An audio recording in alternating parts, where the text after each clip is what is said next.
mentally, emotionally, or even let's say spiritually, like how do you prepare yourself for those brainstorm sessions, as well as preparing yourself to songwrite? Like, is there a ritual or a mode that you like to get yourself in to get in the zone, or a creative zone, I would say, in order to produce some of your best ideas and best work?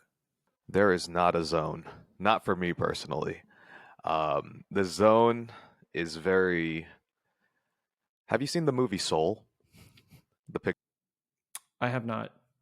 Um, Definitely worth a watch. I won't speak much further on it, but in terms of the idea of the quote unquote zone for my specific artistry, it's very fickle, but I respect it.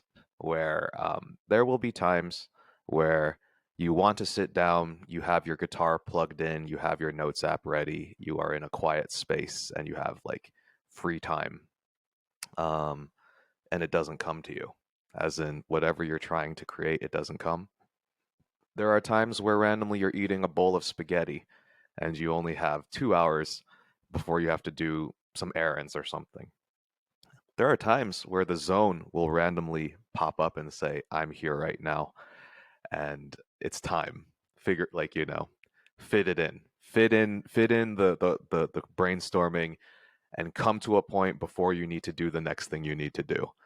Um, then there are times where, yeah, it's perfect, where you had a free day and then you allowed yourself to just fully kind of explore creativity. And I'm thankful for those days too. But to be completely frank, and maybe my fellow folks with ADHD who are listening into the pod, they might attest to this. It's very nonlinear when it comes through, but when it comes through, it hits like a truck. I think I agree on that. I agree on the hit like a truck kind of phrase, and I think that's one of the things that's important is to capture that essence when it does, come in full force. Because obviously, sometimes you don't know when it's going to happen.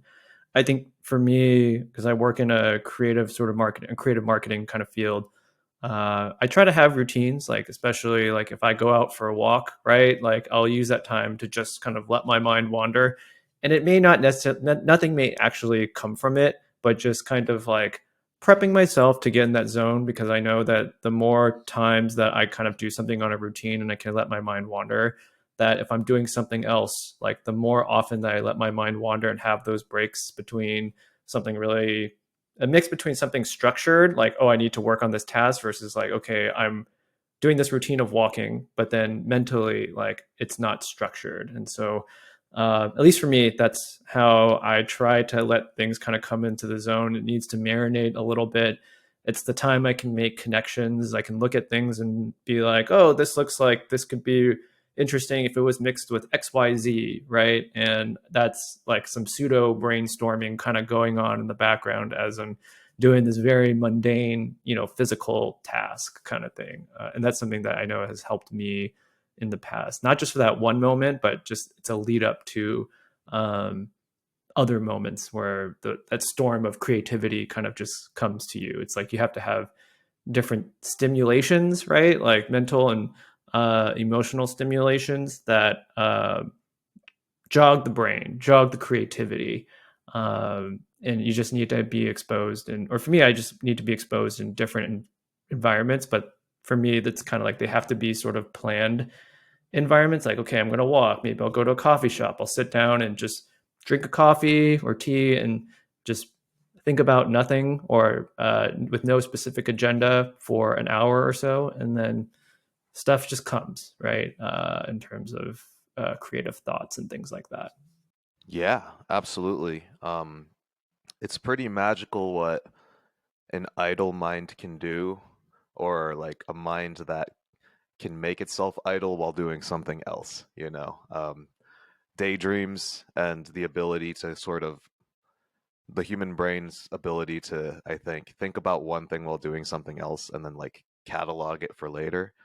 I think it's a beautiful thing because in that sense, it's like you were saying, like you're doing mundane tasks and you thought about something, you said, "Oh, that's interesting. Like let's play with that later on." And you mentioned the idea of moments, where I think the ability to log those things to come back to at the right time very, very powerful. And yeah, if you can find a way to, I guess, what's it called? Bring about those moments or set yourself up for success through like taking a note and even being intentional with how you spend your time later, like you were saying, kind of like gather your thoughts, like find a chill environment, like all the more power to you, like all the more power, because it's an awesome thing to do. Yeah, just from even interviewing previous creative people like comic book writers, aspiring actors, things like that. You know, they talk about often how they do uh, very like you think about creativity. Like you just think sometimes it's like pie in the sky; it comes out of nowhere. But actually, for some people, and for a lot of people, actually for a lot of people, uh, they say that sometimes just having that structured thing, right, like gets them kind of in the zone so that they can be prepared for those moments when ideas come. So it's like you need those boring structured moments in order to kind of create almost your best work in essence, which is kind of an oxymoron in a sense, or very ironic, I would say. Yeah, it is. It is super ironic because I think different creative people have different creative problems, right? Like some people have no problem starting projects, but have trouble finishing them, getting past perfectionism or getting past procrastination. Other folks have no problem finishing products or projects, creative projects, but have a issue, I think, starting a lot of them, right? Like they can really tunnel vision into like one specific song or piece or video. And I think what you're mentioning right there is if your goal is to create to create work like that, like a depth of work or like a broad amount of work, like and actually like have it in the like the universe, it's like structure helps. Structure immensely helps in that regard. And that took a long time for me to respect that idea that like what you're speaking about reminds me of my filmmaker friend Thomas. He also mentioned the idea that you can make almost intentional blocks of creativity moments where the goal is strictly to try, to show up and try. It could lead to a bunch of like paper balls in the garbage can in the entire two hours you scheduled out, but at the very least, that got some groundwork for the next session, whether it's planned or not. So I think, yeah, no, I agree with you. I would agree with you in terms of the structure piece.